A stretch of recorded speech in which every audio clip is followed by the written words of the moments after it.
వినండి, ఈ క్రిస్మస్ ఆరాధన రోజు ఈరోజు మీరు క్రీస్తుని గురించి పరిపూర్ణంగా తెలుసుకున్నప్పుడు ప్రభువులో ఉన్నటువంటి ఆనందాన్ని మనం అనుభవించగలుగుతాం. యేసుక్రీస్తు ఎలాగ జన్మించాడంటే, సర్వోన్నతుని శక్తి ఆమెను కమ్ముకున్నప్పుడు పుట్టబోవు శిష్యుడు పరిశుద్ధుడుగా జన్మిస్తాడు అని చక్కగా ఇక్కడ మనం ఇంతవరకు వాక్యం చదువుకున్నాం. ఆ శిశువు పరిశుద్ధుడయ్యాడు. ఆ పరిశుద్ధుడైన యేసుక్రీస్తు దేవుని కుమారుడుగా పిలువబడుతున్నాడు. ఎందుకు మరి దేవాది దేవుడు దేవుని కుమారుడుగా ఈ లోకానికి ఎందుకు రావాల్సి వచ్చింది? దేవుని కుమారుడు అని ఎందుకు పిలువబడుతున్నాడు అని అంటే, ఒక మాట చెప్పాలి అని ఆలోచన చేస్తే, మనుషులుగా పుట్టినటువంటి మనమందరం కూడా దేవుని పిల్లలమేనండి. ఒకసారి చప్పట్లు కొడతారా? హల్లెలూయా. యేసుక్రీస్తు ఎందుకు దేవుని కుమారుడుగా ఈ లోకానికి వచ్చాడు అనేది ఒకసారి మనం తెలుసుకున్నాం. ఇక్కడ ఆదికాండము 3వ అధ్యాయం 38వ వచనంలో చూస్తే, ఆదాము దేవునికి కుమారుడు అనింది అనమాట. అంటే మొట్టమొదటిగా ఇక్కడ ఈ భూమి మీద భూమిని ఆకాశాన్ని సృష్టించిన తర్వాత దేవుడు మానవుణ్ణి తన చేతులతో నిర్మించాడు. అతని పేరు ఆదాము. ఏం పేరు చెప్పండి? ఆదాము. ఈ ఆదాము ఎవరు అంటే దేవునికి కుమారుడుగా పిలువబడుతున్నాడు. ఈ దేవునికి కుమారుడుగా పిలువబడుతున్నటువంటి ఆదాములో నుంచి ఈరోజు ఈ ప్రపంచంలో ఉన్న మానవులందరూ ఆ ఆదాము అనే రక్తములో నుంచి పుట్టాము అందరం. ఆమేన్. చూడండి, మనిషి అన్నటువంటి వాడు ఎలాగ పుట్టాడు అని ఆలోచన చేస్తే, దేవుని పోలికలో తాను తన చేతులతో నిర్మించుకున్నాడు. ఎందుకు నిర్మించుకున్నాడు అని ఆలోచన చేస్తే మీకు బాగా అర్థమయ్యే రీతిలో చెప్తున్నాను. ఈ మాటలు మీరు ఎప్పుడైతే శ్రద్ధగా వినగలుగుతారో, మనిషి యొక్క గొప్పతనం, దేవుని యొక్క గొప్పతనం, మన పట్ల ఉన్నటువంటి ఒక ప్రణాళిక గొప్పతనాన్ని మనం పరిపూర్ణంగా తెలుసుకుంటాం.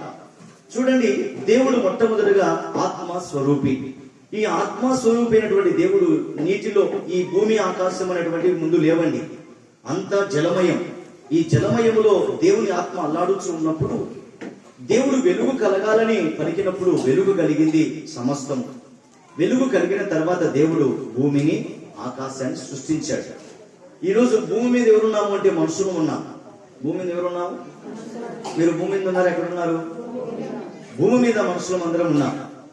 అయితే ఎందుకు మానవుని సృష్టించాడు అని ఆలోచన చేస్తే, ఆకాశము పైన ఆసీనుడుగా ఉన్నటువంటి దేవుడు తనను స్తుతించడానికి, దేవుని ఆరాధించడానికి దేవుడు దేవదూతలను సృష్టించాడు, నిర్మించాడు. ఆ దేవదూతలు దేవుని స్తుతిస్తున్నారు, దేవుని ఆరాధిస్తున్నారు. కానీ భూమి మీద ఉండే సృష్టి అంతా కనబడుతుంది కదా, చెట్లు కావచ్చు, సముద్రంలో ఉన్న జలరాశులు కావచ్చు, పక్షులు కావచ్చు, జంతువులు కావచ్చు, వీటన్నిటిని నిర్మించాడు. నిర్మించిన తర్వాత ఇవన్నీ బాగానే ఉన్నాయి, కానీ ఇక్కడంతా ఏదో కొరతగా ఉంది అని ఆలోచన చేసి దేవుడట దూతలనేమో దేవదూతలుగా చేశాడు, మనుషులను మాత్రం చూడండి ఎలాగ మనుషులు నిర్మిస్తే బాగుంటుందని చెప్పి మానవుడు ఎలాగ పుట్టాడో తెలుసునండి, దేవుని పోలికలో దేవుడి చేతులతో చేసుకున్నాడు. ఆమె చెప్పండి.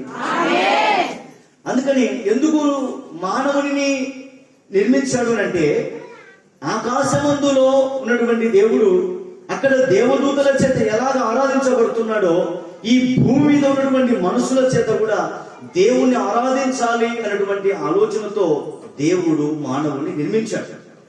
మానవుని నిర్మిస్తే ఈ మానవుని కోసము దేవుడు దేవుని కుమారుడికి ఎందుకు వచ్చాడు, గల కారణం ఏమిటి అని ఆలోచన చేస్తే, ఆదాము ఎక్కడి నుంచి వచ్చాడంటే మట్టితో వచ్చాడు.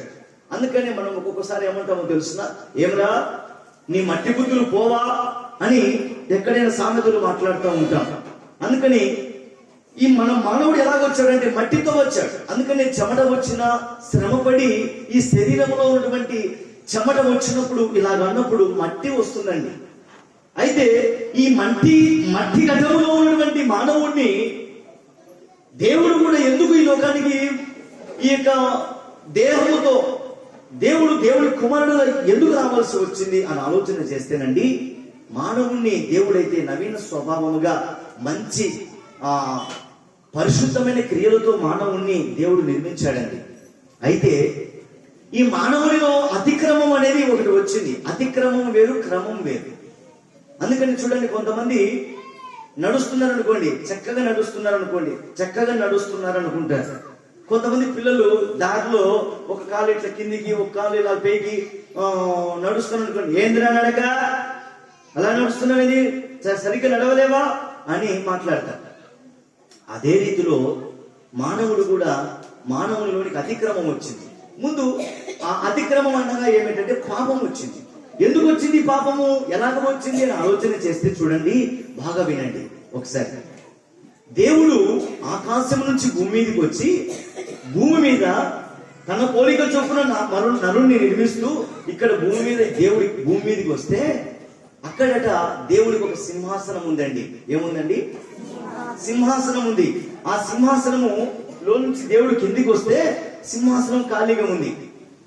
చూడండి, ఇప్పుడు ఒక ముఖ్యమంత్రి అయ్యాడు అని అంటే చాలా మంది మంత్రులు గెలుస్తారు, ఎమ్మెల్యేలు గెలుస్తారు. కానీ ఎమ్మెల్యేలలో కొంతమందికి కొన్ని పదవులు ఇస్తారు.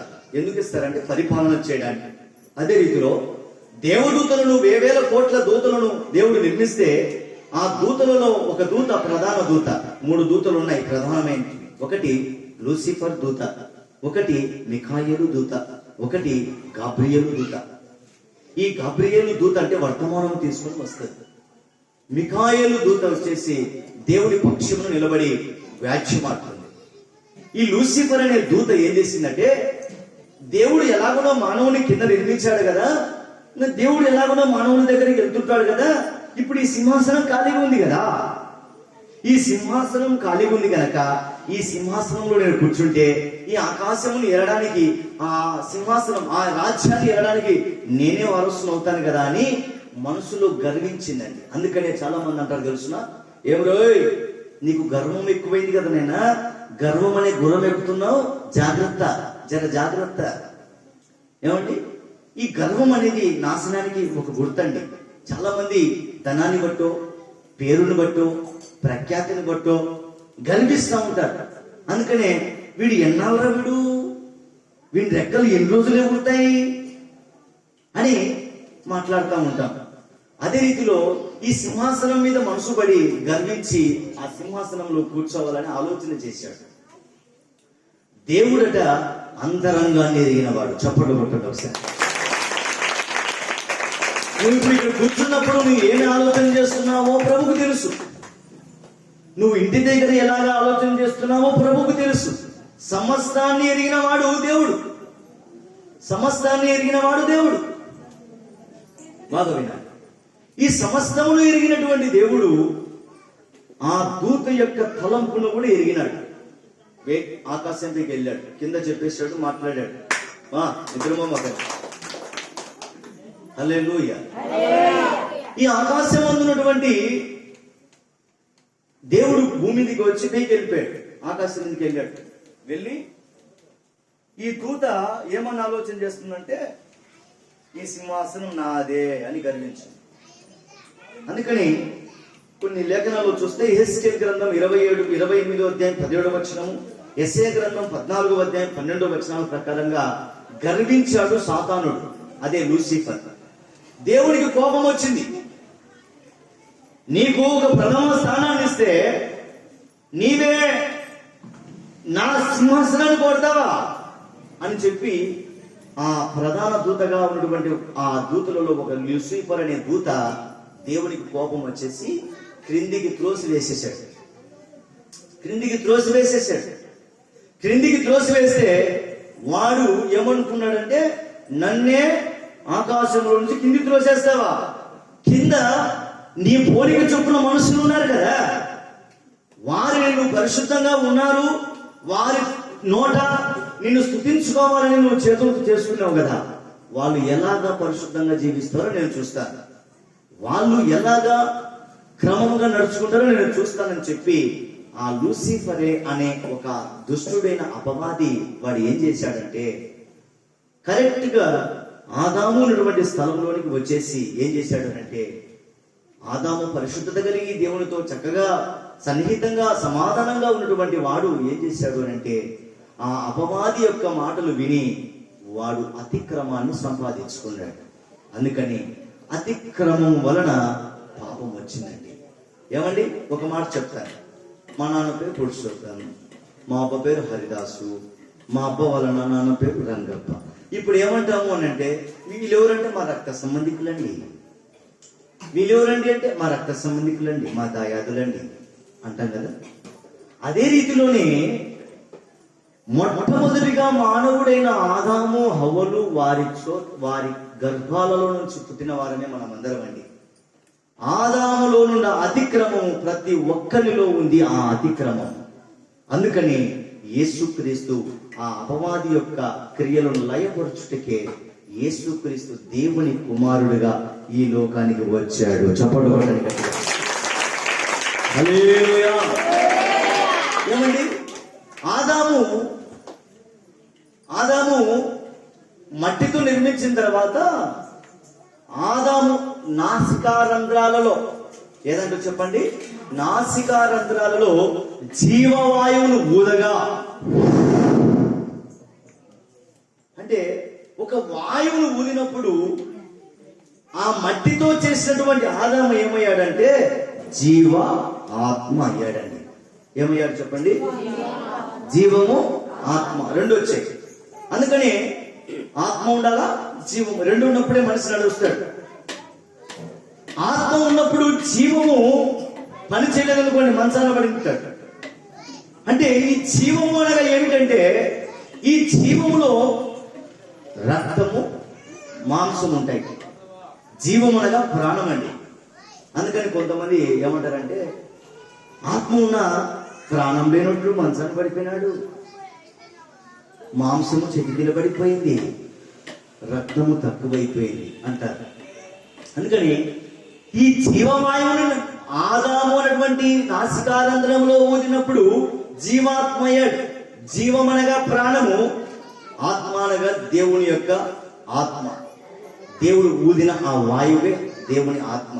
ఏమండి, గుర్తుపెట్టుకోండి. అందుకనే చనిపోయిన వారిని ఏమంటారంటే, ఎక్కడికి పోయినాడో పైకి పోయినాడు. కానీ ఎక్కడికి పోయాడనే సత్యాన్ని తెలుసుకోకుండా మానవుని యొక్క జీవితాన్ని ముగించుకుంటున్నాడు. కానీ ఈ సత్యాన్ని తెలుసుకున్నప్పుడే కదా మానవుడు మేలుకొలుగుతాడు. ఈ మేలుకోలేకపోవటం వలన మానవుడు అతిక్రమం వలన చనిపోతున్నాడు. అతిక్రమం వలన మానవుడు మరణిస్తే నరకానికి వెళ్ళిపోతాడు. ఎందుకంటే గుర్తుపెట్టుకోండి, శిక్ష ఎవరికి వేస్తారండి? దొంగక, మంచి మేలు చేసిన వానికా? చెప్పండి.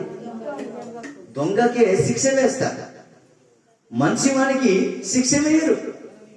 అదే రీతిలో గుర్తుపెట్టుకోండి, ఇక్కడ ఆదాము అనేటువంటి వ్యక్తికి శిక్ష పడేది. అతిక్రమం ఉంది. అందుకని ప్రతి మానవులలో ఒక అతిక్రమం ఉంది. అందుకని యేసు ప్రభు ఈ లోకానికి ఎందుకు వచ్చాడో తెలుసునా? ఏమండి, మొట్టమొదటిగా మానవుడు చేసిన అతిక్రమం వలన దేవునికి మానవునికి ఉన్న సహవాసము సమాధానం కోల్పోయాడండి. అందుకని కష్టం వచ్చినప్పుడు దేవుడు అనేవాడు ఉంటే, దేవుడే కనుక ఉంటేనా అని మానవుడు అంటున్నాడు. ఏమండి, దేవుడు ఉన్నవాడు అనువాడు ఎల్లప్పుడూ ఎల్లవేళలా నిత్యము నిలిచి నీ పక్షమున ధైర్యముగా నిన్ను నిలబెట్టేవాడు. చెప్పండి. దేవుడిలో ఉన్న సత్యాన్ని మనం గ్రహించగలిగినప్పుడు, ఆ దేవుడిలో ఉన్నటువంటి ఆయన చేసే త్యాగాన్ని మనం తెలుసుకోగలిగినప్పుడు ఒక్క నిమిషం ఆగమండి. మనం అనుకుంటున్నాం, ఏమండి, ఇదేమి శాశ్వతమైనది కాలం కాదు. ఇది ఈ కాలంలో ఏదో సాధించాలని, ఏదో చేయాలని మానవుని యొక్క జీవితం పరుగులెత్తుతుంది. కానీ మానవుని సృష్టించిన సృష్టికర్తలో గొప్పతనాన్ని తెలుసుకోలేకపోతున్నాడు.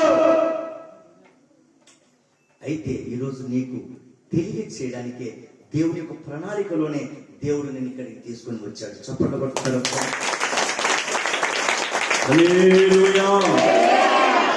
గుర్తుపెట్టుకోండి.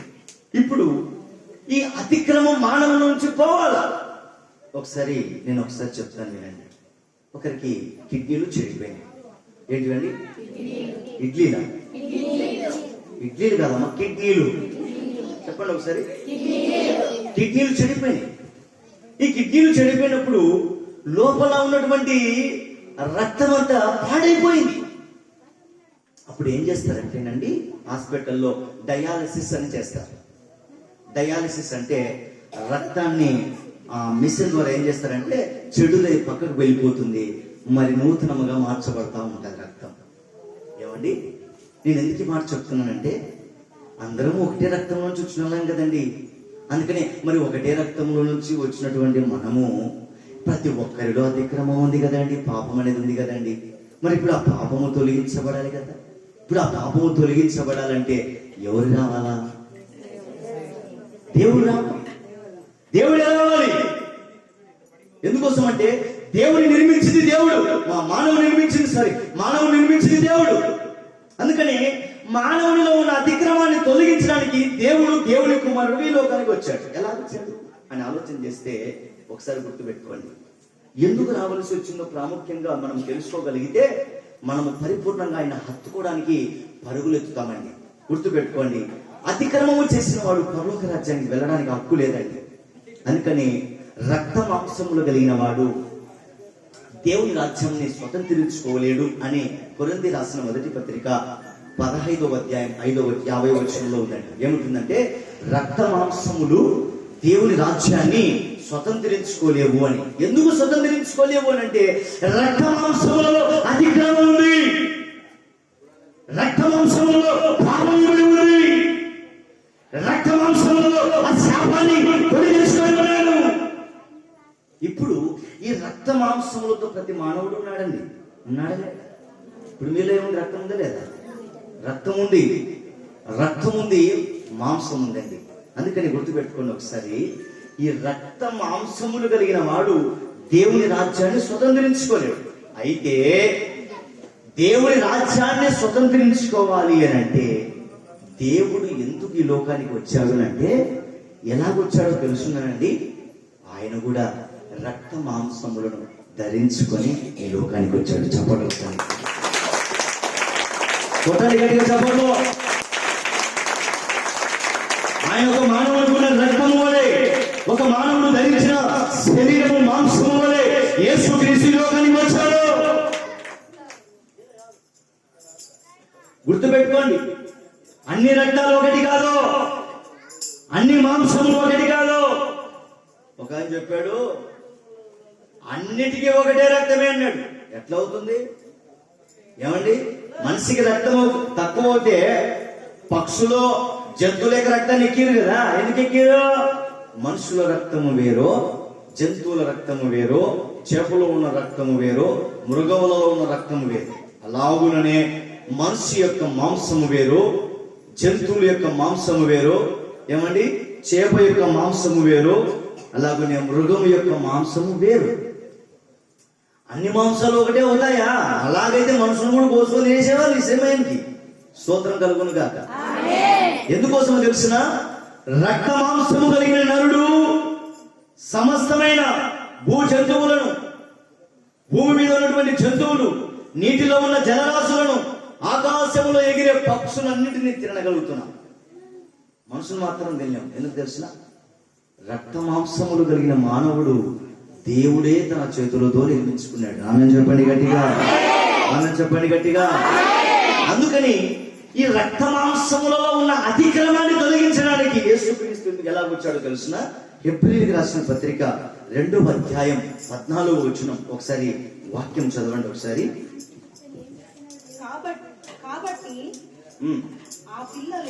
కాబట్టి ఆ పిల్లలు రక్త మాంసములు కలిగిన వారైనందున ఆ ప్రకారమే మరణము యొక్క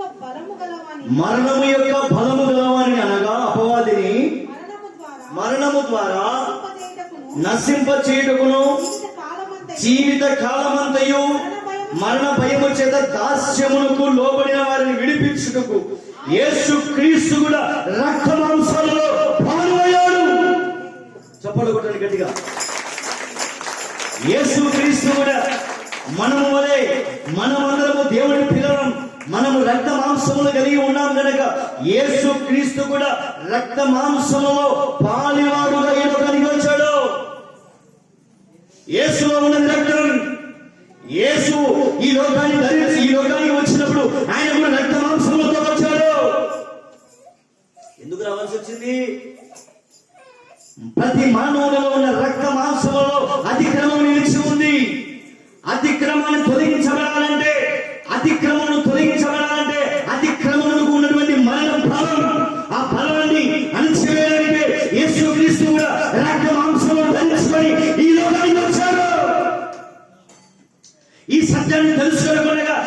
యేసుక్రీస్తు ఒకరు, యేసుక్రీస్తు ఒక్కడే దేవుడు తెలియక అందరిలో ఒకరని, అందరిలో ఒకరని అనుకుంటున్నారు. యేసుక్రీస్తు రక్తమాంసములు ధరించుకొని ఈ లోకానికి ఎందుకోసం వచ్చాడో తెలుసునా? సర్వ మానవాళిని రక్షించుట కోసం. రక్తమాంసములు ధరించుకొని మన కోసం పాలివాడయ్యాడు. ఊరికి కాదు, పాలివాడయ్యాడు. ఒకరి కోసం కాదు, ఒక గ్రామం కోసం కాదు, ఒక పట్టణం కోసం కాదు, ఒక రాష్ట్రం కోసం కాదు, ప్రపంచంలో ఉన్న మానవులందరినీ రక్షించడం కోసం యేసుక్రీస్తు రక్తమాంసములు కలిగి ఈ లోకానికి వచ్చాడు. ఊరికి రాలేదు. ఆయన ఉద్దేశం లేదు, ఆయన ప్రణాళిక లేదు, ఆయన సంకల్పం లేదు. ఎందుకోసం వచ్చాడు తెలిసినా? మనల్ని దేవుని రాజ్యములోనికి తీసుకొని పోవడానికి. కోటల చెప్పండి గట్టిగా. నీవు కలిగి ఉన్న రక్తమాంసము దేవుని రాజ్యాన్ని స్వతంత్రించుకోలేవు కనుక యేసుక్రీస్తు కూడా రక్తమాంసములతో ఈ లోకానికి వచ్చాడు. చదవండి ఒకసారి హెబ్రీ పత్రిక 2వ అధ్యాయం 9వ వచనం. దేవుని కృప వలన ఆయన ప్రతి మనుషుని కొరకు మరణమును అనుభవించినట్లు దూతల కంటే కొంచెం తక్కువ వాడిగా చేయబడిన యేసు మరణము పొందినందున మహిమా ప్రభావములతో కిరీటము ధరించిన వానిగా ఆయనను చూస్తున్నాను. ఏంటండి ఒకసారి గమనించండి. దేవుడు సింహాసనంలో కూర్చున్నటువంటి వాడు, దేవుడు ఆకాశంలో ఉన్నటువంటి వాడు. అటువంటి దేవుడు ఎందుకు రావాల్సి వచ్చింది? దేవుని రాజ్యానికి వారసులము కాలేము. దేవుని రాజ్యానికి వారసులము కాలేము కనుక రాజ్యానికి వారసులుగా చేయడానికి రక్తమాంసములు కలిగిన వాడిగా వచ్చాడు ఈ లోకానికి. వచ్చినటువంటి దేవుడు ఎందుకు మరణం? ఆయన మరణించాల్సిన అవసరం ఏముంది? ఏమండి, అతిక్రమంలో ప్రతి మానవుడు మరణిస్తున్నాడు. కానీ ఆ మరణం అందరికీ వస్తుంది కదా, యేసుక్రీస్తును నమ్మినా వస్తుంది కదా, నమ్మకమైన వస్తుంది కదా అనుకుంటున్నాం. కానీ యేసుక్రీస్తును అంగీకరించిన వారికి మరణం లేదు.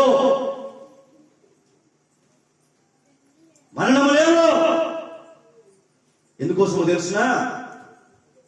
అంగీకరించిన ప్రతి ఒక్కరి కొరకు, అంగీకరించుట కొరకు యేసుక్రీస్తు ఈ లోకానికి రావలసి వచ్చి మరణించడం జరిగిందండి. స్తోత్రం కలుగును గాక. ప్రతి మనుషుని కొరకు. అంటే ప్రతి మనుషులు అంటే మీరుండరా? ఎక్కడో ఏమా ఉండరా? మనుషులు అంటే అందరమే కదా. ప్రతి మనుషుని కొరకు యేసుక్రీస్తు మరణం అనుభవించినట్లు, ఆ మరణం అనుభవించడం కోసమే యేసుక్రీస్తు కూడా రక్తమాంసములు కలిగి వచ్చాడు. మరి రక్తమాంసములు కలిగిన వచ్చినటువంటి దేవుడు, మరి రక్తమాంసములు ధరించి వచ్చినటువంటి దేవుడు మరి ఏమి త్యాగం చేస్తే మనం ఆ స్వర్గానికి వెళ్ళగలుగుతాం అని ఆలోచన చేస్తే రక్తమాంసములలో ఏముందంటే పాపం ఏమిటి ఉందండి. అందుకనే పాపం వలన వచ్చు జీతం మరణము అన్నది. మానవుడు మరణించకుండా ఉండటం కోసమే దేవుడు ఈ లోకానికి వచ్చి ప్రతి ఒక్కరి కొరకు మరణాన్ని అనుభవించాడండి. మరణాన్ని అనుభవించాడు. ఏమిటా మరణం? ఆయన రక్తమాంసం కలిగి ఈ లోకానికి వచ్చినటువంటి దేవుడు ఆ రక్తమాంసములు కూడా గాయాలు పొందాయి. శరీరం అంతయు గాయాలు పొందాడు. శరీరంలో ఉన్న రక్తాన్ని చిందించాడు. చాలా మంది అనుకుంటున్నారు యేసుక్రీస్తు దేవుడైతే శిలువలో ప్రాణాన్ని పెడుతున్నప్పుడు ఎందుకు తాను రక్షించుకోలేకపోయాడు? యేసయ్య శరీరం మీద గాయాలు పొందుతూ ఉన్నప్పుడు ఆయన తను ఎందుకు రక్షించుకోలేకపోయాడు అనుకుంటున్నారు. యేసుక్రీస్తుకు మరణములకు తగినటువంటి నేరం ఏమీ చేయలేదండి. కానీ నీవు, నేను, నాలో, నీలో ఉన్నటువంటి ఆ పాపమనే నేరం కోసం యేసుక్రీస్తు కూడా నేరారోపణగా కల్వరి శిలువలో ప్రాణాన్ని పెట్టాడు. కొట్టు చప్పట్లు గట్టిగా, చప్పట్లు. దేవునికి స్తుతి కలుగును గాక. రక్తమాంసములు కలిగి వచ్చాడు ఈ లోకానికి. ఏమండి, మనలో ఎవరైనా కానీ ఎంత ప్రేమించేవారైనా కావచ్చు, ప్రాణం మీదకి వచ్చినప్పుడు పరిగెత్తుతారే కానీ ప్రాణం మీదకి వచ్చినప్పుడు ఎవరైనా నిలబడగలుగుతాడా? నిన్ను నన్ను స్వర్గానికి దేవుని రాజ్యానికి చేరకుండా చేసే ఆ మరణాన్ని అడ్డుకోడుకు యేసుక్రీస్తు శిలువలో అడ్డుగా నిలబడ్డాడు. ఆయన చేసిన త్యాగమే నిన్ను నన్ను స్వర్గానికి చేర్చగలుగుతుంది. చప్పట్లు కొట్టండి గట్టిగా. దేవునికి స్తుతి కలుగును గాక, స్తుతి కలుగును గాక. యేసు ప్రభు మాట చెప్పాడండి, ఏమన్నాడు తెలిసిన? ఇదిగో ప్రాణం పెట్టుటకు ప్రాణం తీసుకున్నటకు నాకు అధికారం ఉంది అన్నాడు. తనంతట తానే అప్పగించుకున్నాడు. ఇదిగో నేనే ప్రాణం పెడుతున్నా. ఎవరేమో తన ప్రాణాన్ని అప్పగించుకోవాలి, ఎవరేమో ప్రాణాన్ని తీరాయని ఆయనంత తనంతట తానే ప్రాణాన్ని అప్పగించుకున్నాడు. నేనున్నా. ఎవరు ఎవరు ఎవరు ఎవరు నిలబడలేదు. ఎవరు కూడా ఎవరికి శక్తి సరిపోలేదు. అందుకని సర్వోన్నతుని శక్తి ఆ కమ్ముకున్నప్పుడు ఆ శిశువు పరిశుద్ధుడై పరిశుద్ధులోనికి మనమందరం నడిపించడానికి ఆ పరిశుద్ధుడైన యేసుక్రీస్తు ఒక్కడు నిలబడ్డాడని కొట్టు చప్పట్లు గట్టిగా. ఆయన ఒక్కడే చేయగలిగాడు ఈ కార్యం, ఎవరు చేయలేదండి. ఎందుకు? ఎవరి వల్ల కాదు, అసాధ్యం. ఈరోజు నువ్వంటే నాకు ప్రాణం, నీవంటే నాకు ఇష్టం, అంత తొక్క తోటకూరే. ఊరికి మాటలే తప్ప ఏం చేయలేము. కానీ దేవాది దేవుడు మాత్రం మానవులందరి ఆ మరణ హూతులు కాకుండా ఉండడానికే యేసుక్రీస్తు మన కోసం మరణాన్ని అనుభవించాడు. మరణాన్ని అనుభవించాడు. ఎవరు పెడతారండి? ఎవరు ప్రాణాన్ని పెట్టగలుగుతారు? అయితే యేసు ప్రభు రక్త మాంసాలతో ఈ లోకానికి వచ్చాడండి. వచ్చినటువంటి దేవుడు ఏం చేశాడు తెలుసా? ఆయన శరీరము గాయాలు పొందాలి. ఆయన రక్తాన్ని చిందించబడినప్పుడే, ఆయన మరణించినప్పుడే మనకు విడుదల. అందుకని ఆయన అలాగా తీసుకుని వెళ్ళిపోతున్నారు. కలవరి శిలువలోనికి అలాగా తీసుకుని వెళ్ళిపోతున్నారు. తీసుకుని వెళ్ళిపోతుంటే ఎవరు కూడా అయ్యో అనేవాళ్ళు ఎవరు లేరండి. ఎవరు లేరండి. యేసు ప్రభు లాగా శిలువను మోసుకుంటూ వెళ్తున్నాడు. శరీరం అంతా గాయాలు పొందాడు. తన శరీరంలో ఉన్న రక్తాన్ని అంతా చిందించాడు, దారబోసాడు. ఆయన రక్తాన్ని దారబోయకుండా ఆయన శరీరం అంతా గాయాలు పొందకపోతే, ఆయన మాంసపు ముద్దగా మార్చబడకపోతే ఈరోజు మనకు స్వర్గానికి వెళ్ళడానికి అవకాశమే లేదండి. ఆయన చేసిన త్యాగాన్ని బట్టి ఈరోజు నిశ్చింతంగా ఒకటి యేసయ్య తల్లి గర్భం మొదలుకొని నా పాపములు క్షమించు అని నువ్వు ప్రభుని అడగగలిగితే ఆయన నేను క్షమించుటకు సిద్ధ మనస్సు కలిగిన దేవుడు అండి. ఆమె చెప్పండి గట్టిగా, ఆమె చెప్పండి గట్టిగా. అందుకు వచ్చాడు. ఎందుకు వచ్చాడు అని అంటే రక్త మాంసములలో పాలువాడు అవ్వడానికి వచ్చాడు. ఆయన రక్త మాంసములలో పాలువాడు అవ్వడానికి వచ్చాడు. ఎవరు రాలేదు. మరి దేవుడు కదా, ఆయన ఆత్మస్వరూపుడు. దేవుడు ఎవరు చెప్పండి? ఆత్మస్వరూపుడు, ప్రేమస్వరూపుడు. దేవదూతలు వేరు, దేవుడు వేరు, మనుషులు వేరు. కానీ మనుషులు ఎందుకు ధన్యులు అని అంటే, మనుషుల కోసం ఎందుకు వచ్చాడు అంటే తన పోలిక చొప్పున పుట్టించుకున్నాడు కాబట్టి. ఇప్పుడు దేవుడు ఎలా ఉంటాడు తెలుసిన? మనలాగానే ఉంటాడు. ఎట్లుంటాడు చెప్పండి? దేవుడు ఎలా ఉంటాడు చెప్పండి? మనలాగానే ఉంటాడు. అందుకని మనల్ని ఆయనేమో ఆయనలాగా మనమున్నాం. మనలాగా యేసుక్రీస్తు మన లోకానికి వచ్చాడు. రక్త మాంసములు కలిగిన వాడిగా వచ్చాడు. అందుకని చూడండి, ప్రతి మానవులో ఉన్నటువంటి పాపాన్ని, శాపాన్ని అంతటిని కూడా ఆయన శిలువ పైన మోసుకున్నాడు. ఏదని పైన మోసుకున్నాడు చెప్పండి? శిలువ పైన మోసుకొని అలాగా తీసుకుని వెళ్ళిపోతున్నాడు. రక్తం అంతా చిందించాడు, శరీరం అంతా గాయాలు పొందాడండి. ఎందుకు పొందాడంటే తెలిసిన? నీ పైన మరణం అనేది ఏలుబడి చేస్తున్నాడు అన్నాడు. చప్పట్లు కొట్టండి గట్టిగా. నీ పైన మరణం ఏలుబడి చేయదు. నువ్వు క్రీస్తును అంగీకరించిన బిడ్డవైతే నీ పైన మరణం అనేది ఏలుబడి చేయదు. చాలా మంది చూడండి మరణిస్తున్నారు. లెక్కల ప్రకారంగా చూస్తే మన ఆంధ్ర రాష్ట్రంలో ఒక్కొక్క రోజు కాదు కానీ మొత్తం మన ఆంధ్రాలో మన స్టేట్ వైజ్ లో చూస్తే ఒక్కొక్క నిమిషానికి 1250 మంది మరణిస్తున్నారు. ఎంతమంది అండి? 1250 మంది మరణిస్తున్నారు. పుట్టడం అయితే 12,000 మంది పుడుతున్నారు. పుట్టడం అయితే 12,000 మంది పుడుతున్నారు. మరి ఈ 1250 మందిలో ఎంతమంది మరణించి నరకానికి వెళ్ళిపోతున్నారో, ఎంతమంది మరణించి స్వర్గానికి వెళ్ళిపోతున్నారో. దేవుడి బిడ్డ, ఈరోజు చక్కటి తరుణం నీతో ప్రభు చెప్తున్నాడు. ఏంటి తెలుసు? నరకానికి వెళ్ళే మరణం నీకు కలగకూడదని ప్రభు చెప్తున్నాడు. స్వర్గానికి వెళ్ళే ఆ మరణం నీకు కలిగినా నిన్ను మరణము అని ఎవరు చెప్పరు, నిద్రించినట్లు అర్థం. నువ్వు ఇక్కడ నుంచి డైరెక్ట్ గా స్వర్గానికి వెళ్ళగలుగుతావు. చప్పట్లు కొట్టండి గట్టిగా. దేవునికి స్తుతి కలుగును గాక, దేవుడి నామానికి మహిమ కలుగును గాక. ఏమండి, ఈరోజు మనమందరం చక్కగా మంచి వస్త్రాలు వేసుకొని చక్కగా అలంకరించుకొని మనం వచ్చామండి. ఇంత అలంకరణ ఇదంతా మనకుంది, కానీ ఆయన గాయాలు పొందుతున్నప్పుడట సొగసైనను స్వరూపమైనను తన శరీరం అందు ఏమాత్రము కనపడలేదట. చూచుటకు కూడా ఏమాత్రము కనపడలేదు. మొత్తము గాయాలు పొందాడు. అందుకని యేసు ప్రభు ఈ లోకానికి వచ్చి చేసిన గొప్ప త్యాగం ఏమిటో తెలిసిన? నీ రక్త మాంసంలో ఉన్నటువంటి అతిక్రమాన్ని తొలగించుట కొరకు, నీ రక్త మాంసముల ద్వారా నీకు వచ్చినటువంటి ఆ మరణాన్ని నుండి విడిపించుట కొరకు దేవుడు ఏం చేశాడు తెలిసిన? ఆయనే రక్త మాంసములు ధరించి నా అతిక్రమములన్నిటినీ కూడా ఆయన పైన వేసుకున్నాడండి. ఆమె చెప్పండి గట్టిగా. ఆయన మీద వేసుకొని ఆయన నీ కొరకు నా కొరకు కల్వరి శిలువలో ప్రాణాన్ని పెట్టాడండి. ఆయన నిన్ను నన్ను స్వర్గానికి చేర్చుట కోసమే ఆయన రక్త మాంసములతో ఈ లోకానికి వచ్చాడు.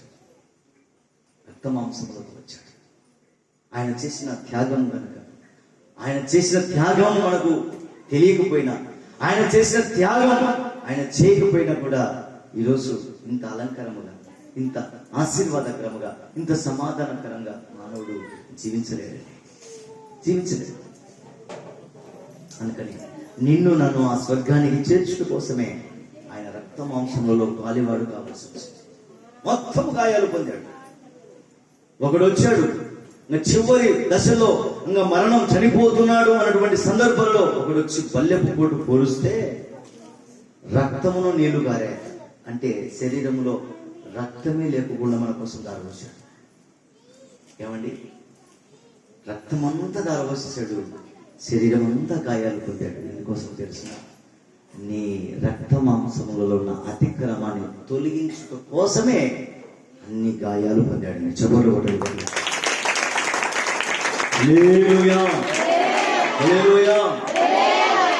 నీలో అతిక్రమం ఉంది అని అంటే నీ పైన మరణం ప్రభుత్వం చేస్తూ ఉంది. ఆ మరణం నీ పైన ప్రభుత్వం చేస్తూ ఉంటే నువ్వు సజీవుడిగా నీలో ఒక జీవం కలిగి ఉండాలంటే దేవుడు అంగీకరించవలసి ఉంటే, దేవుడిని నువ్వు ఎప్పుడైతే అంగీకరించగలుగుతావో నీ పైన ఉన్న ఆ మరణాన్ని దేవుడు కొట్టేస్తాడు. అందుకోసం వచ్చాడు. ఏదో వచ్చాడండి, పుట్టాడు అనే విషయం తెలుసుకోవడం కంటే ఆయన పుట్టిన తర్వాత మానవుడి కోసం ఏమి చేశాడు అనేది ప్రాముఖ్యమండి. ఆమె చెప్పండి గట్టిగా. ఆయనంత గొప్ప త్యాగం చేయకపోతే 2024 సంవత్సరాల క్రితం యేసుక్రీస్తు జన్మిస్తే ఈనాటికి ఏనాటికైనా సరే ఈ క్రిస్మస్ వేడుకలు, ఆయన పుట్టినరోజులు జ్ఞాపకం చేసుకుంటున్నాము అంటే గల కారణం ఏంటంటే పుట్టిన తర్వాత ఆయన చేసిన త్యాగమేనండి. చప్పట్లు కొట్టండి.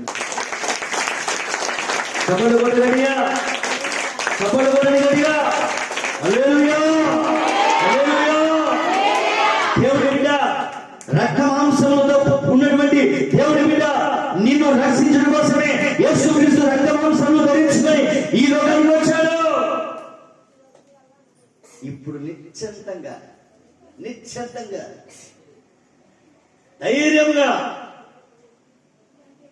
ఆయన అంగీకరించగలిగితే డైరెక్ట్ గా మనం స్వర్గానికి వెళ్ళగలుగుతాం. ఎంత కృప దేవుడు ఇచ్చాడు తెలుసిన? నీకున్న ఆ చిన్న ఆ అతిక్రమమే ఆ మరణాన్ని తీసుకొని వచ్చింది. ఆ మరణమే నీకు నరకాన్ని తీసుకొని వస్తుంది. గుర్తుపెట్టుకోవాల్సిన విషయం ఏంటంటే ఆ మరణం అనేది నీ పైన ఏలుబడి చేయకూడదు. ఇప్పుడు చెప్పండి, మీ పైన మరణం ఏలుబడి చేయాలా, దేవుడు ఏలుబడి చేయాలా? నిజం చెప్పండి, ఎవరు ఏలుబడి చేయాలా? మరణం ఏలుబడి చేయకూడదు. ఎవరు ఏలుబడి చేయాలా? చెప్పండి గట్టిగా. మీ పైన దేవుడు ఏలుబడి చేస్తే మీరు నిశ్చంతంగా స్వర్గానికి వెళ్ళినట్టు. మరణం కనుక మీ పైన ఏలుబడి చేస్తుందంటే నిశ్చంతంగా నరకానికి వెళ్ళినట్టు. ఏమండి, గుర్తుపెట్టుకోవాల్సింది బాగా గుర్తుపెట్టుకోండి. దేవుని మందిరంలోనికి వచ్చినటువంటి మీతో నేను చక్కగా విషయాలు నేను కొన్నిగా ఎందుకు చెప్పాలనుకున్నానంటే, మానవునికి దేవునికి ఉన్న సంబంధమే క్రీస్తు యొక్క ప్రేమని చెప్పగొట్టండి. క్రిస్మస్ అంటేనే ఆయన చేసిన త్యాగాన్ని జ్ఞాపకం చేసుకోవడం. క్రిస్మస్ అనగానే ఆయన ప్రేమను ప్రతిఫలింపజేయడం. క్రిస్మస్ అనగానే మానవునికి వచ్చినటువంటి సమాధానం తెలియచేయడం. అందుకని ఆ క్రిస్మస్ లో ఉన్న గొప్ప త్యాగం ఈరోజు ఈ ఆరాధనలో మీరు తెలుసుకోగలుగుతున్నారు. ఈ ఆరాధనలో మీరు పరిపూర్ణంగా దేవుని విశ్వాసం కలగడానికి ఒక పునాది అండి క్రిస్మస్. ఒక పునాది. ఈరోజు ఎంతమంది క్రీస్తు ఎరగక ఒక్కొక్కరు కాలు చాపుకొని వెళ్ళిపోతుంటే, నరకానికి వెళ్ళిపోతుంటే దేవుడు చేతులు చాటి పిలుస్తున్నాడు, అయ్యో ప్రజలారా అని చేతులు చాచి పిలుస్తున్నాడు. ఏమండి, మనకు పుట్టిన పిల్లలే ఒక బురద గుంతల్లోనో లేకపోతే ఒక ప్రమాదం కలిగే ఆ స్థలానికి వెళ్ళిపోతూ ఉంటే మన ప్రాణం నిలబడిపోతుంది. దేవుని పోలికలో పుట్టినటువంటి పిల్లలుగా ఉన్నటువంటి మనందరి కోసం దేవుని యొక్క ప్రాణం నలిగిపోతుందండి. అయ్యో, చక్కగా నా పోలిక చొప్పున పిల్లలు నన్ను స్తుతిస్తారనుకుంటే అతిక్రమంలో జీవిస్తూ పాపము చేస్తూ మరణానికి ఆవులైపోతున్నారే అని ఒక దేవుని యొక్క ఆయన స్వరం, ఆయన యొక్క వేదన మనందరికీ తెలియజేస్తున్నాడండి. ఎంతమంది ఈరోజు తెలియక, క్రీస్తులో ఉన్న గొప్పతనము తెలియక, క్రీస్తులో ఉన్న మాధుర్యాన్ని తెలుసుకోలేక నరకానికి వెళ్ళిపోతున్నారు. ఏమండి, ఈరోజు మీ దగ్గర నేను బోధిస్తున్నానే, ఈ మాటలు మీకు అందిస్తున్నానే, ఈ కృప, ఈ త్యాగం, ఈ యొక్క సమర్పణ ఎవరి చేరుకున్నారు? నాకు ఇచ్చారు. నేను ధరించుకున్న ఈ రక్త మాంసంలో పాపం ఏమైనా ఉన్నది. అయితే ఎప్పుడైతే యేసయ్యలో ఉన్న గొప్పతనాన్ని తెలుసుకోగలిగినానో, యేసయ్యలో ఉన్న ఆ మాధుర్యాన్ని నేను ఎప్పుడైతే తెలుసుకోగలిగానో, ఆయనలో ఉన్న ఆ గొప్పతనాన్ని నేను ఎప్పుడైతే తెలుసుకోగలిగానో, ఆయన పాదాల చెంత కూర్చోబడ్డానండి. ఈరోజు మీ దగ్గర పరిశుద్ధత కలిగి ఈ యొక్క మీ మధ్యలో ఇలాగ నిలబడ్డానంటే ఇదేదో నా గొప్పతనము కాదు. ఆయన నా కొరకు చేసిన త్యాగమే నన్ను ఈరోజు మీ మధ్యలో ఇలాగ నిలబెట్టింది. ఆయన చేసిన త్యాగాన్ని నేను గుర్తుపట్టాను. ఆయన మానవుని కోసం చేసినటువంటి ఆ త్యాగాన్ని నేను తెలుసుకోగలిగాను. అందుకనే అనేకులకు తెలియజేయాలని ఆయన ఆత్మలో ఉంచి ఈరోజు ఆయన మాటలు వినిపించడం దేవుని శక్తి.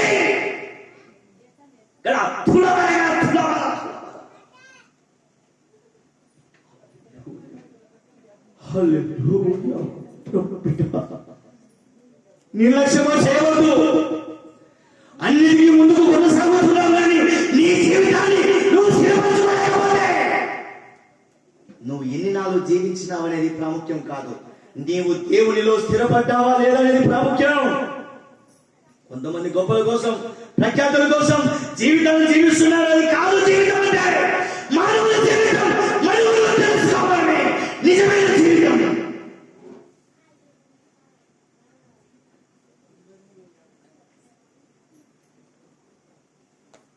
దేవునికి స్తుతి కలుగునుగాక, దేవునికి మహిమ కలుగునుగాక. రక్త మాంసములు ధరించి ఆయన చేసిన త్యాగమేనండి. ఈరోజు యేసుక్రీస్తు వచ్చింది ఎందుకోసమో తెలుసునా? ఆయన రక్త మాంసములతో ఎందుకోసం వచ్చాడో తెలుసునా? ఆయన మహిమ కలిగిన దేవుడు. ఆయన అంగీకరించిన ప్రతి ఒక్కరికి ఒక మహిమ కలిగినటువంటి శరీరాన్ని ఇచ్చి ఆయన రాష్ట్రంలో నిలబెట్టాలని దేవుడు చిత్తమై ఉంది. ఈరోజు ఏదో పుట్టాము సత్యమనేది కాదు ప్రాముఖ్యం. నువ్వు ఎలాగో పుట్టావో తెలుసుకో, ఎలాగ జీవించావో తెలుసుకో, ఎందుకు జీవించావో తెలుసుకో, జీవించిన తర్వాత ఎక్కడికి వెళ్ళాలో తెలుసుకోవాలి. ఇవి తెలుసుకోకుండా కాలాన్ని ముగిస్తే ప్రయోజనం ఏమీ లేదు, ఏమి లేదు. ఈరోజు నువ్వు ఇక్కడికి వచ్చావంటే దేవుడి ప్రణాళిక. దేవుడు నిన్ను ప్రేమిస్తున్నాడు. దేవుడు నీ పైన ఒక ప్రణాళిక కలిగి ఉన్నాడు. ఈరోజు చాలా మంది ఈ అతిక్రమం వల్ల వచ్చే శ్రమలు, వ్యాధులు, బాధలు, కన్నీళ్లు, శాపాన్ని అనుభవిస్తూ చాలా మంది జీవితాలను పాడు చేసుకుంటున్నారండి. ఎక్కడి నుంచి వచ్చాయనుకుంటున్నావు? ఎవరైతే త్రోసివేయబడ్డాడో వాడు ఒకరికి ఆ అపరాధంలోకి తీసుకొని వెళ్ళడం వలన ఈరోజు చాలా మంది ఎందుకు వచ్చారనుకున్నారు? పాపాలన్నీ ఆ పై నుంచి త్రోసివేయబడిన వాడే మానవునికి పరిశుద్ధులు చేస్తున్నాడు, భయంకరమైన అలవాట్లను చోటిస్తున్నాడు. అన్యాయం, అక్రమం, పాపం, వ్యభిచారం, త్రాగుడు, ఇవన్నీ మానవునిలో ఆ దుష్టుడైన అపవాది పెట్టుట వలన మానవుడు తెలుసుకోలేక గురుడివాడు తెలుస్తున్నాడు. ఏమండి, గురుడివాడు ఎక్కడికి వెళ్తాడో తెలియదు, ఎలాగ నడుస్తాడో తెలియదు. అలాగని ఈరోజు మానవుని జీవితం ఎలాగ జీవిస్తున్నాడో, ఎలాగ నడుస్తున్నాడో తెలియక పాపం మీద కొట్టిమిట్టాడిపోతున్నాడండి. కొన్ని కుటుంబాలు చూస్తూ ఉన్నప్పుడు, కొన్ని కుటుంబాలు దర్శిస్తున్నప్పుడు, దేవుడి మాటలు అందించాలని వెళుతూ ఉన్నప్పుడు ఏ గడప దొక్కినా కన్నీళ్ళు నిలుస్తున్నాయి, ఏ గడప దొక్కినా శాపాలతో నిలిచి ఉన్నాయండి. ఏమండి, ఎంతమంది లేరండి. కొంతమంది భర్తలు త్రాగి రోడ్ల మీద పడిపోతుంటే, తల్లులు ఏడుస్తుంటే, పిల్లల భారం, కుటుంబం భారం ఎక్కువైపోయి, ఎందుకు నాకు గతి వచ్చింది, నాకెందుకు ఈ పాపం, నాకెందుకు ఈ శ్రమ అన్ని అక్కడ నిలుచుకున్నాడు కానీ విడుదల పొందాలని ఆలోచన లేదు. అయితే నీకు విడుదల ఇవ్వడానికి యేసు ప్రభు నువ్వు ఏ రక్త మాంసములలో పాపం ఏమేమి ఉందో దాన్ని తొలగించడానికి యేసు ప్రభు రక్త మాంసములు ధరించుకొని ఈ లోకానికి వచ్చాడు. కొట్టు చెప్పండి, భయపడవద్దు. నిన్ను పాపంలో నడిపించిన ఆ బలం కంటే నేను ప్రకటిస్తున్న యేసయ్య బలం బలమైనది. కొట్టు చెప్పలు గట్టిగా, శక్తి కలిగినది. యేసు ఎదుట నిలబడగలిగితే నీవు నీ పక్షాన దేవుడు నిలబడి ఉన్నాడు. భయపడవద్దు. నీ జీవితం కుమిలిపోతుందని భయపడవద్దు. శ్రమలతో నా జీవితం కొనసాగించబడుతుందని భయపడవద్దు. నీ జీవితాన్ని కట్టడానికే దేవుడు ఈ లోకానికి వచ్చాడు. నీ జీవితంలో ఉన్న అతిక్రమాన్ని తొలగించడం కోసమే యేసుక్రీస్తు ఈ లోకానికి వచ్చాడు. ఈ లోకానికి వచ్చాడు. ఎవరండి? ఎవరు పెడతారండి? ఇంట్లో వాళ్ళకు బాగా లేకపోతే 2 ప్యాకెట్లు రక్తం ఇవ్వమంటే ఒక రక్తం ప్యాకెట్ ఇస్తానే పడిపోతాను, నేను ఇవ్వను అని ఎన్నికి వెళ్ళిపోవాలి ఎంతమంది. ఏమిటి ఏమిటి ఆయన గొప్పతనం ఏమిటి, ఆశ్చర్యం ఏమిటి? అర్థం కావడం లేదు. ఆయన అగోచరుడు, ఆయన అర్థం కావడం లేదు. ఆయన త్యాగాన్ని అర్థం చేసుకోవడానికి మానవుడి యొక్క జ్ఞానము సరిపోవట్లేదు. ఎందుకంటే మానవుడి యొక్క జ్ఞానం, లోక జ్ఞానం, దేవుడి జ్ఞానాన్ని పొందుకోగలిగినప్పుడే దేవుడిలో ఉన్న గొప్పతనాన్ని తెలుసుకోగలుగుతాడు. అంతవరకు తెలుసుకోలేకపోతున్నాడు.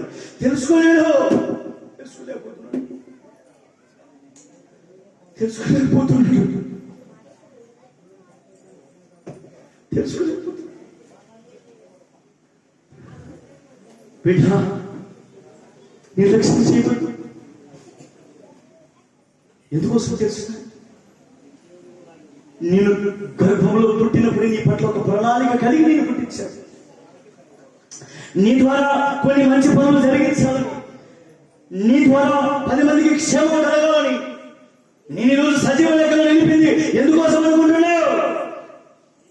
నీకు ఆయన ప్రేమ నువ్వు తెలుసుకోవడం కోసమే నువ్వు ఈరోజు సజీవంగా ఉన్నావు. 2020 సంవత్సరంలో 21 సంవత్సరంలో కరోనా చేత వ్యాధుల చేత అనేకులు మరణించారు. కొన్ని రాష్ట్రాలలో సునామీ చేత మరణించారు, భూకంపాల చేత మరణించారు, యుద్ధముల చేత మరణించారు. కానీ ఈరోజు నువ్వు సజీవ లెక్కలో ఉన్నావంటే నీవు ధన్యుడవు, నీవు ధన్యుడవు. కొట్టు చప్పట్ల గట్టిగా. నువ్వేం చేయవలసిన అవసరం లేదు. నువ్వు పరలోకానికి వెళ్ళడానికి నువ్వేదో డబ్బులు పెట్టాల్సిన అవసరం లేదు, నువ్వేదో చెల్లించాల్సిన అవసరం లేదు. యేసుక్రీస్తు నీ కొరకు ఎప్పుడో ప్రాణాన్ని పెట్టేశాడు. ఆయన నమ్ముకోగలిగితే చల్లండి, ఆయన మళ్ళీ వస్తాడు.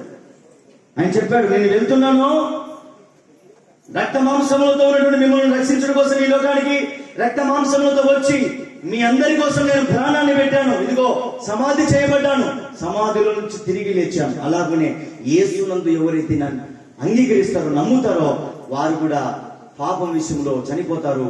యేసు ప్రభు సమాధిలో నుంచి ఎలాగ తిరిగి లేచాడో అలాగనే మీరు కూడా పాపం విషయంలో చనిపోయినట్టు నీతి విషయంలో తిరిగి లేచినట్లు. యేసు ప్రభు మళ్ళీ వస్తాడు, మళ్ళా రానే ఉన్నాడు. ఆయన ఎందుకు ఆలస్యం చేస్తున్నాడంటే ఆయన దీర్ఘశాంతం చూపుతున్నాడు. ఇదిగో ఆయన ఆయన రాకడ సమీపంలో ఉంది, నువ్వు సిద్ధపడు. రేపు నమ్ముకున్నాంలే, ఎల్లుండి నమ్ముకున్నాంలే, ఒక 10 సంవత్సరాల తర్వాత నమ్ముకున్నాంలే అని నువ్వు నిర్లక్ష్యం చేస్తున్నావేమో. నిన్ననే నీ రోజు, రేపు నీ రోజు కాదు. రేపు ఏం జరుగుతుందో మనకు తెలియదు, రేపు ఏమి సంభవిస్తుందో మనకు తెలియదు. అందుకని ఆయన ఎప్పుడు వస్తాడో తెలియదు. ఆయన వచ్చినప్పుడు ఎవరైతే ఆయన అంగీకరిస్తారో వాళ్ళందరినీ కన్ను రెప్ప పాటున అలాగందరినీ తీసుకొని వెళ్ళిపోతాడు. కొట్టు చెప్పలు గట్టిగా, కొట్టు చెప్పలు గట్టిగా.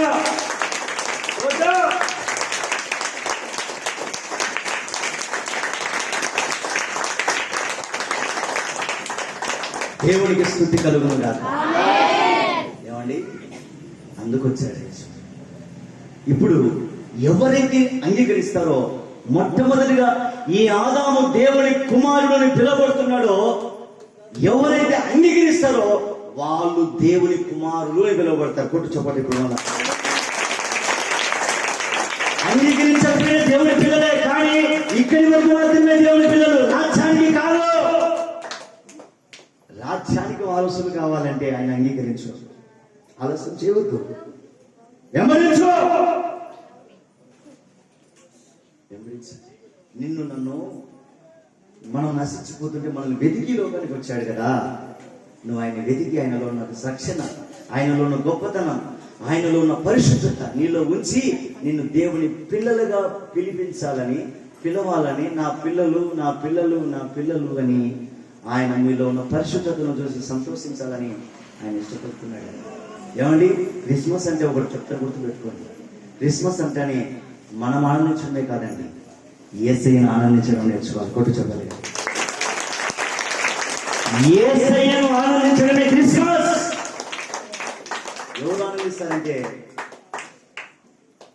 క్రీస్తుని గురించి తెలుసుకున్నారు మీరందరూ. ఈరోజు మీరు క్రీస్తులో ఆనందిస్తున్నారు. మీరందరూ చక్కగా దేవుని మాటలు విన్నారు కదా, మిమ్మల్ని బట్టి దేవుడు కూడా ఆనందిస్తున్నాడు. ఆమె చెప్తారా? ఈ క్రిస్మస్ ఆరాధనలో మీరందరూ ఇప్పుడు వాక్యం వింటున్నటువంటి అందరూ కూడా ఎవరైతే దేవుని మాటలు విన్నారో, ఈ దినమందు మీకున్నటువంటి పాపాల నుండి విడుదల కలుగును గాక, మీకున్న శాపం నుండి మీరు విడుదల పొందును గాక, కన్యల నుండి విడుదల పొందును గాక.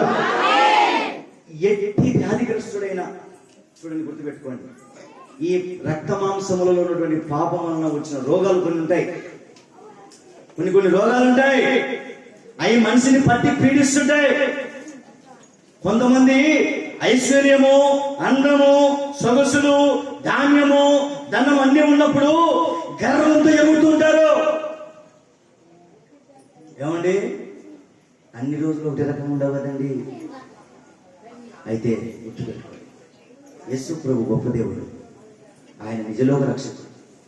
ఆయన ఊరికి అంగీకరించి యేసయ్యా నన్ను ఒక్కసారి జ్ఞాపకం చేసుకోమంటే చాలండి, నీ పాపములు క్షమించబడతాయి. ఈరోజు నువ్వు ఏ రక్త మాంసముల ద్వారా పాపం వల్ల నీకు వచ్చిన ఏ రోగాలతో మీరు బాధపడుతున్నారో ఆ రోగాలన్నీ యేసు నామములో పారిపోవును గాక, యేసు నామములో తొలగిపోవును గాక. మీరందరూ ఆరోగ్యాలతో, చక్కటి ఆరోగ్యాలతో స్థిరపరచబడుదురు గాక.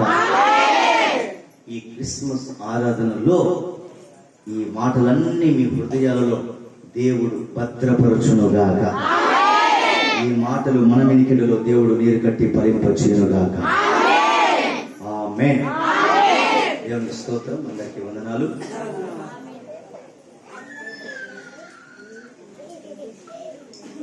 ఒకసారి హల్లెలూయా చెప్తారా అందరూ గట్టిగా?